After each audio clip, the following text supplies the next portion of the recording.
Hello, good morning दोस्तों, जय हिंद, नमस्कार। आप लोगों का हार्दिक स्वागत एवं अभिनंदन वंदन है आपके अपने YouTube channel double A academy में। चलिए मेरे दोस्त, आज हम लोग देखेंगे अपने व्यंजन का वर्गीकरण कर रहे थे और व्यंजन के वर्गीकरण में अगली कक्षा लेकर आया हूं और आप लोगों को आज देने वाला हूं क्या, तो व्यंजन का वर्गीकरण आज भी करेंगे और फिर इसके बाद व्यंजन का वर्गीकरण समाप्त करेंगे और आगे बढ़ेंगे शब्द की ओर। लेकिन आज की कक्षा बहुत मजेदार होने वाली है दोस्त, एकदम इत्मीनान से, बहुत धैर्यता के साथ देखिएगा, धैर्य रखकर, ठीक है। तो चलिए देखिए, आज देख लेते हैं दोस्त क्या कि आज देखेंगे प्राण वायु के आधार पर, प्राण वायु के आधार पर व्यंजन का वर्गीकरण, व्यंजन का वर्गीकरण, प्राणवायु के आधार पर व्यंजन का वर्गीकरण, ठीक है।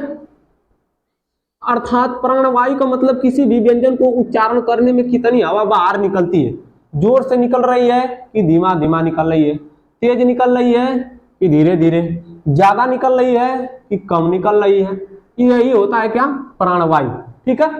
तो किसके आधार पर, प्राणवायु के आधार पर किसका वर्गीकरण, व्यंजन का वर्गीकरण। देखिए, जब कभी भी व्यंजन का बंटवारा वायु के कम या ज्यादा निकलने के कारण हो जाता है तो वही प्राणवायु के आधार पर व्यंजन का बंटवारा कहलाता है, ठीक है।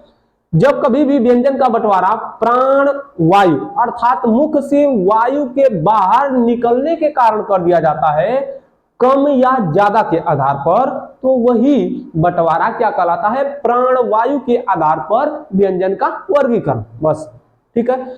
जब कभी भी, फिर से सुनिए, लास्ट बार बोल रहा हूं, जब कभी भी व्यंजन का वर्गीकरण या व्यंजन का बंटवारा मुख से निकलने वाली वायु के आधार पर कर दिया जाता है, कर दिया जाता है, तो उसे प्राण वायु या वायु के आधार पर व्यंजन का बंटवारा कहते हैं। बांटने का आधार क्या होता है कि वायु कम निकल रही है कि वायु ज्यादा, बस बांटने का आधार क्या रखता है बंदा या कोई भी व्यक्ति या कोई भी बांटने वाला, उसको बांटने का आधार क्या रखता है कि वायु ज्यादा निकल रही है या वायु कम निकल रही है, बस। आगे चलिए देखिए, तो इसको बांटा कितने भाग में गया है, दो भाग में गया है। कितने भाग में बांटा गया है, दो भाग में। आइए देखिए कितने भाग में बांटा गया दोस्तों, दो, कितने में, दो गो। आइए देखिए, आपको पहला वाला मिलेगा अल्प प्राण, पहला वाला क्या मिलेगा, अल्प प्राण, पहला वाला क्या मिला दोस्त, अल्प प्राण। दूसरा वाला क्या मिला, महाप्राण। पहला वाला मिलेगा अल्प प्राण, दूसरा वाला महाप्राण। अल्प का अर्थ होता है कम, प्राण वायु का मतलब वायु, ठीक है। जिन व्यंजन वर्ण के उच्चारण में, जिन व्यंजन वर्ण के उच्चारण में वायु मुख से बाहर कम निकलती है उसे क्या कहते हैं, अल्प प्राण। और जिन व्यंजन वर्णों के उच्चारण में वायु मुख से बाहर निकलते समय ज्यादा मात्रा में निकलती है उसे कहते हैं महाप्राण वर्ण, ठीक है। जब कभी भी व्यंजन का वर्गीकरण करते समय वायु के आधार पर बंटवारा कर दिया जाता है तो प्राणवायु के आधार पर व्यंजन का वर्गीकरण किया जाता है, कहा जाता है। कितने भाग में बांटा गया, दो, पहला वाला अल्प प्राण, दूसरा वाला महाप्राण। वायु के आधार पर बंटवारा करना प्राणवायु के आधार पर कहलाता है अल्प प्राण, जिसमें व्यंजन का उच्चारण करते समय वायु मुख विवर से कम निकलती है उसे कहते हैं अल्प प्राण, और जिसमें व्यंजन का वर्गीकरण करते समय वायु मुख विवर से ज्यादा निकलती है उसे कहते हैं महाप्राण। तो चलिए देखिए, अल्प प्राण और महाप्राण में किसको शामिल किया जाता है। आइए देखिए, अल्प प्राण में किसको किसको शामिल किया जाता है दोस्त, तो अल्प प्राण में शामिल किया जाता है, देखिए, रुक जाइए एक मिनट, हो गया। अल्प प्राण में, अल्प प्राण में किसको शामिल किया जाता है, तो देखिए अल्प प्राण में प्रत्येक वर्ग के, प्रत्येक वर्ग के, प्रत्येक वर्ग के पहला, तीसरा और पांचवा, प्रत्येक वर्ग के प्रथम, तृतीय, और पंचम अक्षर, प्रत्येक वर्ण के प्रथम तृतीय और पंचम अक्षर। साथ में इसके क्या शामिल करना है, इसके साथ में और क्या शामिल करना है, तो इसके साथ में आपको शामिल करना है मेरे दोस्त अंतस्थ व्यंजन। इसके साथ में क्या शामिल करना है, अंतस्थ व्यंजन, इसके साथ में शामिल कर लीजिएगा अंतस्थ व्यंजन। और इसके साथ में क्या शामिल करना है, आइए देखिए उसको भी देखेंगे, पूरा बारी बारी से एक को भी नहीं देखेंगे, पोस्टमार्टम करेंगे इसका। हो गया दोस्त, चलिए देखिए हमने बताया क्या कि प्रत्येक वर्ग का प्रथम तृतीय और चतुर्थ कि पंचम, प्रत्येक वर्ग का प्रथम तृतीय और पंचम वर्ण या अक्षर तथा अंतस्थ व्यंजन। इसके बाद क्या हमने बताया, अंतस्थ व्यंजन। और क्या लिखना है, तो और इसके साथ में लिखिए सभी स्वर। इसके साथ में क्या लिखना है, सभी स्वर, सभी स्वर, सभी स्वर। और अयोगवाह में किसको लिखना है, अयोगवाह में आपको लिखना है अंग। अयोगवाह में क्या लिखना है, अंग। चलिए अब इसको जोड़ते हैं, जोड़कर देखते हैं इसका कितना हो जाएगा। इसको कितना में रखेंगे, तो 1 2 3, 3 5 15 वर्ण। कितना वर्ण शामिल रहेगा, 15। इसको कितना रहेगा, 15 4 19। यह कितना रहेगा, सभी स्वर 19 और 10 39। फिर इसके बाद 39 1 40, 39 1 यहाँ पर 40, 39 1 40। देख लीजिए आपको मिलेगा तृतीय पंचम और प्रथम। तो प्रथम तृतीय और पंचम, पहला वाला क, फिर ग, फिर पांचवा वाला ङ। उसी तरह से क्या रहेगा च, इसके बाद तीसरा वाला च छ ज, फिर इसके बाद य। उसी तरह से सभी का रहेगा। फिर अंतस्थ व्यंजन में आपको क्या मिलेगा, अंतस्थ में य व र ल, तथा इसके बाद सभी स्वर में अ आ इ उ, ऐसे कर लीजिएगा, हो जाएगा। फिर इसके बाद अंग जो आएगा, यह क्या है दोस्त, अयोगवाह है। क्या है, अयोगवाह है। क्या है दोस्त, अयोगवाह। प्रश्न आपसे क्या पूछेगा कि अल्प प्राण की संख्या कितनी होती है, तो अल्प प्राण की संख्या होती है आपके सामने कितना, 40। हो गया। आगे देखिए अल्प प्राण की संख्या गिन लीजिए जल्दी से। हो गया। आइए देखिए इसके बाद हम लोग देखेंगे क्या, महाप्राण। क्या देखेंगे, महाप्राण। हो गया। आइए चलिए देखिए अल्प प्राण को हमने आप लोगों को बता दिया। अब देखते हैं महाप्राण को। किसको देखेंगे दोस्त, महाप्राण को देखेंगे। किसको, महाप्राण को। चलिए देखिए अल्प प्राण में प्रत्येक वर्ग का पहला तीसरा पांचवा अंतस्थ व्यंजन, सभी स्वर, अयोगवाह। अयोगवाह में अंग को शामिल करेंगे। ठीक है, चलिए इसको मिटाते हैं, आगे देखते हैं। कभी कभी स्वर को हटा दिया जाता है, अल्प प्राण से कभी कभी स्वर को हटा दिया जाता है।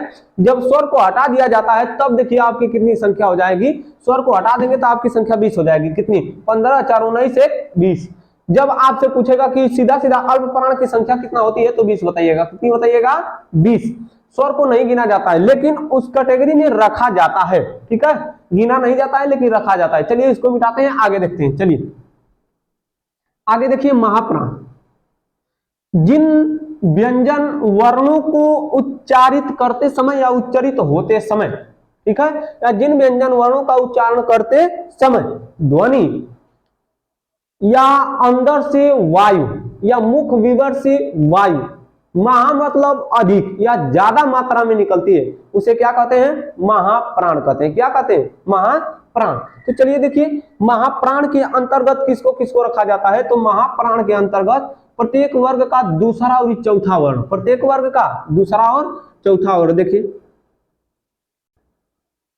प्रत्येक वर्ग का दूसरा और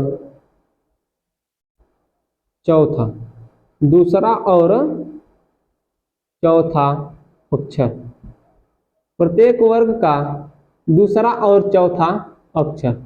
ठीक है, आगे चलिए देखिए। फिर इसके बाद हमने क्या देखा कि उसमें किसको रखे थे, इस वाले में अल्प प्राण में 1 3 5, इसमें किसको रख दिए, 2 और 4, 2 और 4 को। इसमें हमने क्या दिया था, सभी स्वर।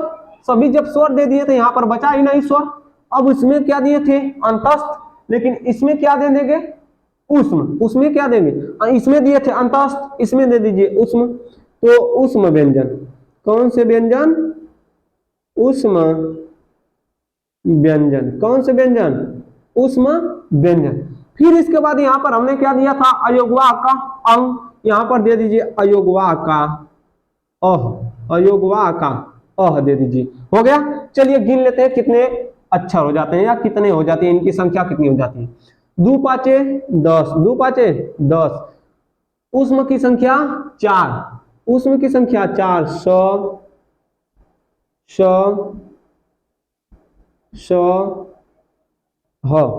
4, तो 10 4 14, 1 आई 15। ठीक है, आपको कितनी संख्या मिल गई दोस्त, 15। महाप्राण की संख्या कितनी, 15। प्रश्न पूछेगा कि महाप्राण वर्णों में स्पर्श व्यंजन की संख्या कितनी है, 10। महाप्राण वर्ण या महाप्राण अक्षर या महाप्राण व्यंजन में आपके उष्म की संख्या कितनी है, 4। उष्म की संख्या कितनी है, 4। आगे देखिए, महाप्राण वर्ण में अयोगवाह की संख्या कितनी है, 1। महाप्राण वर्णों की संख्या कितनी है, 15। कितनी है, 15। तो आगे देखिए, हो गया दोस्त। तो आगे अब हम लोग देखेंगे, खाली एक टॉपिक बचा है, आज व्यंजन का समाप्त कर लेते हैं। लगे हाथ समाप्त करते हैं। क्या लगे हाथ समाप्त करने का मतलब यह है कि हम लोग देखेंगे र के रूप, र के कितने रूप होते हैं उसको देख लेते हैं। आइए, लगे हाथ, जाइएगा मत, बैठे रहिए, 1-2 मिनट में समाप्त कर दूंगा इसको। चलिए देखिए, आज देखेंगे दोस्त र के रूप। क्या देखने वाले हैं, र के रूप। र के रूप यानी र को कितने नाम से जाना जाता है, तो र को 4 नाम से जाना जाता है। कितने नाम से, 4। कौन कौन सा होगा, तो आपके सामने प्रस्तुत करता हूं। इसका रूप कैसा कैसा होता है, तो एक र रहेगा यह, एक र रहेगा यह, एक र रहेगा यह, तथा एक र रहेगा यह। ठीक है, आइए देखिए, इसको कहते हैं सामान्य र। इसको क्या कहते हैं, सामान्य र। इसको क्या कहते हैं, रेफ र। इसको क्या कहते हैं, रेफ र। इसको कहते हैं रेफ र। इसको क्या कहते हैं, और इसको कहते हैं पदेन र। इसको क्या कहते हैं, पदेन र। इसको क्या कहेंगे, पदेन। लेकिन इसका आप लोग कहीं जल्दी से कमेंट में बताइए कि इसको क्या कहते हैं, जल्दी से बताइए इसको क्या कहते हैं दोस्त। चलिए आगे, हो गया, बता लिए, नहीं भी बताए तो इसका हम लोग देख लेते हैं इसको क्या कहते हैं। इसको कहते हैं हंस पद र। इसको कहते हैं हंस पद र। र के कितने रूप दोस्त, 4। र के कितने रूप, 4। आपको पहला वाला क्या मिला, सामान्य र। पहला वाला सामान्य र, दूसरा वाला रेफ र, तीसरा वाला हंस पद र, चौथा वाला पदेन र। आगे देखिए, वह प्रयोग कहां पर किया जाएगा। यह तो सामान्य रूप से सभी लोग करते हैं इस वाले का, लेकिन जब कभी भी उच्चारण करते समय, ठीक है, उच्चारण करते समय उसके किसी पहले आ जाए, किसी के पहले आ जाए, तब इसको करिएगा। ठीक है, रेफरा को, जैसे सर्व, जैसे सर्व। ठीक है, सर्व, व से पहले इसका उच्चारण हम लोग कर रहे होंगे, ध्यान दीजिए। सर्व, र पहले आ रहा है ना, सर्व। ठीक है, जब कभी भी उच्चारण करते समय दूसरे वर्ण से पहले र का उच्चारण किया जाएगा, तब आपको किसका प्रयोग करना है, रेफरा का। परंतु हंस पद का प्रयोग कब करेंगे, तो ट्रक। हंस पद का देखिए, ट्रक। जब कभी भी पहले वर्ण के बाद, पहले वर्ण के बाद और दूसरे वर्ण के पहले किया जाएगा, ठीक है, ट्रक। देखिए, ट्रक, ठीक है, ट्रक, यह नीचे लगेगा हंस पद के रूप में, परंतु यह क्या लगेगा, रेफ के रूप में ऊपर।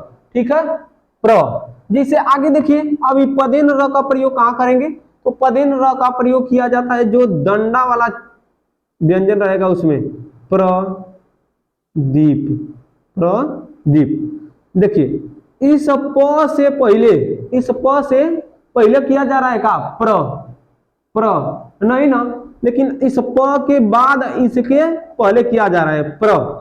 जिसका प्रयोग दंडा वाले र में किया जाएगा उसको कहेंगे पदेन र। कौन सा र, पदेन। और जिसका घूमे हुए अक्षर में प्रयोग किया जाएगा इस तरह से, ठीक है, उसको कहेंगे हंस पद। उसको क्या कहेंगे? हंस पद। और जिसका प्रयोग ऊपर किया जाएगा उसको कहेंगे रेफ र। उसको क्या कहेंगे? रेफ र। तो चलिए मेरे दोस्त, यही से आज की कक्षा समाप्त करता हूं। जाने की आज्ञा दीजिए, मिलेंगे अगले दिन। और इतना बताते हुए हमको खुशी हो रही है कि आज हम लोग व्यंजन का टॉपिक खत्म कर लिए हैं, आगे दूसरा टॉपिक लेकर आएंगे। तब तक के लिए दोस्तों धन्यवाद। जय हिंद, मिलेंगे अगले दिन।